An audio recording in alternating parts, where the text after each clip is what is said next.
A Prefeitura de São Paulo multa donos de um prédio por arte feita em sua parede e revela o controle autoritário estatal sobre a propriedade privada.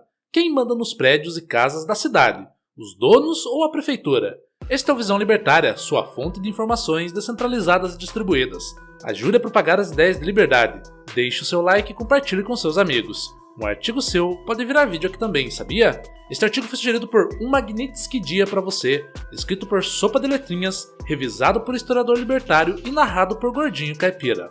Proprietários de um prédio foram multados em R$190 mil pela Prefeitura de São Paulo por causa de um painel da personagem Wandinha pintado na região de Santa Cecília, próximo ao Minhocão. O motivo? A famosa Lei Cidade Limpa, número 14.226, que desde 2006 transforma qualquer expressão visual não autorizada em crime contra a chamada harmonia urbana. Oficialmente, a lei tem como objetivo acabar com a poluição visual da cidade. Bem, isso é o que dizem. Com ela, ficou proibido instalar outdoors, faixas, cartazes e outros tipos de propaganda em ruas, muros e fachadas. A única exceção é um letreiro simples no próprio local do negócio, apenas para identificar o estabelecimento. A publicidade passou a ser permitida somente em alguns mobiliários urbanos, como pontos de ônibus e relógios de rua, e ainda assim com regras rígidas e autorização prévia da prefeitura. Segundo as autoridades, o resultado foi uma cidade com menos poluição visual, prédios mais visíveis e mais espaço para arte urbana, como grafites e murais. Por outro lado, gerou reclamações de empresas de publicidade e comerciantes que dependiam desses anúncios. Ou seja, mais uma vez, o Estado interfere no direito de propriedade privada para decidir quem pode ou não fazer anúncios em determinados prédios. O caso é emblemático porque expõe a hipocrisia do sistema. A prefeitura multou o prédio por publicidade irregular, mas sejamos honestos. Quem olha para aquele painel pensa em propaganda da Netflix ou em arte urbana. Para os burocratas que vivem de multar, essa distinção não importa. O que eles não toleram é alguém usar sua propriedade sem pedir licença ao Estado. A tal Lei Cidade Limpa é um exemplo claro da mentalidade autoritária brasileira. Venderam a ideia de uma cidade mais limpa e organizada, como se diversidade visual fosse sujeira. Na prática, criaram um esquema onde só quem tem influência política consegue colocar anúncios nas ruas, pagando as taxas certas e conhecendo as pessoas certas. Enquanto isso, os mobiliários urbanos continuaram cheios de propaganda, mas com o selo de aprovação da prefeitura.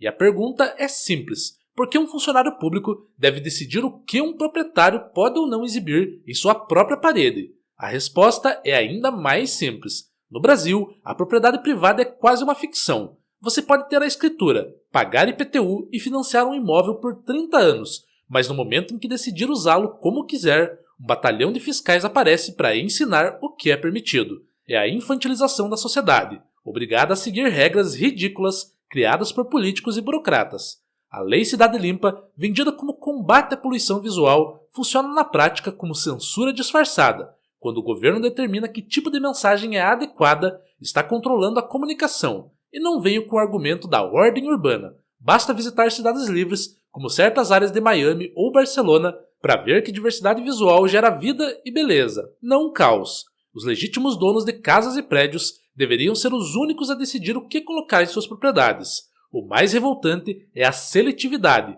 Grandes empresas com lobby conseguem autorização, enquanto pequenos negócios são esmagados. A arte independente vira crime contra a paisagem urbana, mas outdoors de bancos estatais são mobiliário autorizado. É o capitalismo de compadrio em ação, livre mercado para os amigos, regulamentação para os inimigos. Essa desigualdade é estratégica. Ao dificultar a entrada de novos competidores por meio de regulamentações, protegem-se cartéis já estabelecidos. No caso da comunicação visual, preserva-se o domínio de empresas conectadas ao poder público. A própria série Wandinha incomoda parte do establishment cultural brasileiro. Personagem irreverente, humor sombrio, crítica social disfarçada de entretenimento. Tudo que contrasta com a programação pasteurizada da TV aberta. Quando essa subversão chega ao espaço urbano, na forma de arte de rua, vira caso de polícia. O painel da Wandinha simbolizou a democratização cultural proporcionada pela internet. Hoje, qualquer pessoa pode criar conteúdo, distribuí-lo globalmente e conquistar público sem a censura prévia dos formadores de opinião tradicionais. Isso apavora quem sempre controlou o que o povo pode assistir, ler ou pensar. E enquanto isso, São Paulo enfrenta problemas reais: transporte público caótico, insegurança, trânsito infernal. Mas, segundo os planejadores autoritários, a prioridade é punir painéis artísticos em paredes privadas. É o poder de controlar a vida das pessoas, disfarçado de organização urbana. A verdadeira poluição visual de São Paulo são prédios abandonados no centro, calçadas destruídas, rios imundos e fios elétricos espalhados como teias caóticas. Mas nada disso gera multas milionárias, pois exigiria trabalho real dos gestores públicos, não apenas apontar o dedo para propriedades alheias. Cidades prósperas têm diversidade visual natural. Nova York tem grafites, Londres tem arte de rua, Tóquio tem neon por toda parte. Funcionam muito bem, sem leis que criminalizam expressões artísticas. É claro que não se defende a pichação sem autorização em propriedade alheia. Isso é vandalismo. O problema surge quando políticos querem impor uma estética única à cidade. Essa obsessão regulatória brasileira é herança de mentalidade de Casa Grande. O Estado age como senhor de engenho, incapaz de aceitar que cidadãos tomem decisões independentes. Cada parede usada livremente é vista como afronta à autoridade de burocratas que se acham donos da cidade, e o avanço tecnológico tornará essas multas cada vez mais ridículas, como a prefeitura vai multar um holograma, uma projeção em realidade aumentada ou uma obra digital que só aparece pelo celular. O futuro da comunicação visual é, por natureza, descentralizado, e isso apavora quem sempre viveu do controle central. Cada tentativa de frear essa evolução apenas acelera a busca por alternativas. A multa de R$190 mil vai ensinar mais pessoas a driblar a burocracia do que 1000 artigos libertários. Nada mostra tão claramente o problema do estatismo quanto sentir na pele a brutalidade dos fiscais. A solução para o caso da Wandinha é simples: acabar com a lei Cidade Limpa. Proprietários devem ser livres para usar suas propriedades como quiserem, sem pedir permissão a burocratas. Mais ainda, por que não privatizar as ruas? Se a rua Ana Sintra fosse privada, seu dono decidiria o ambiente que quer manter. Algumas ruas poderiam ser limpas, outras poderiam celebrar a diversidade visual. Haveria opções para todos os gostos, em vez de uniformidade imposta. Assim como em shopping centers, cada administração criaria sua própria identidade visual, para atrair públicos específicos, gerando competição estética de verdade, e não imposição de gosto único decidido por comitês. O futuro pertence a quem cria valor para as pessoas, não a quem vive de multar irregular. A arte sempre encontrará caminhos para florescer, já a burocracia continuará repetindo velhas fórmulas de controle, cada vez menos eficazes. Que venham mais painéis da Wandinha e de outros personagens, e que cada multa sirva para mostrar como o sistema realmente funciona, punindo quem cria e protegendo quem parasita.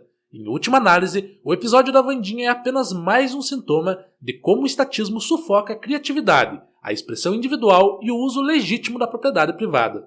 Cidades que abraçam a liberdade artística, como Berlim, com seus murais vibrantes, Melbourne, com suas vielas grafitadas, ou Lisboa, que transformou bairros inteiros em galerias a céu aberto, colhem benefícios claros: turismo fortalecido, economia criativa pulsante, revitalização urbana e um senso de identidade que nasce de baixo para cima, e não de decretos frios emitidos de gabinetes. Quando não há o Estado agindo como censor estético, a própria sociedade encontra equilíbrio entre diversidade visual e convivência harmônica. Essa liberdade não é apenas uma questão cultural, mas também econômica. Mais arte significa mais negócios, mais visitantes, mais vida.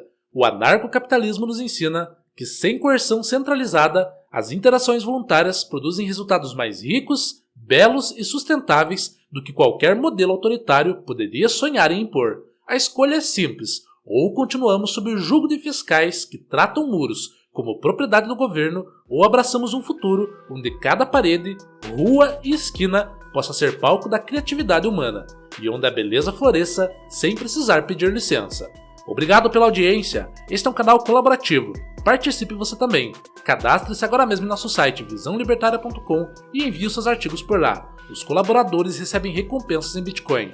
Inscreva-se no canal e clique no botão da campainha para ser avisado de novos vídeos. Até a próxima!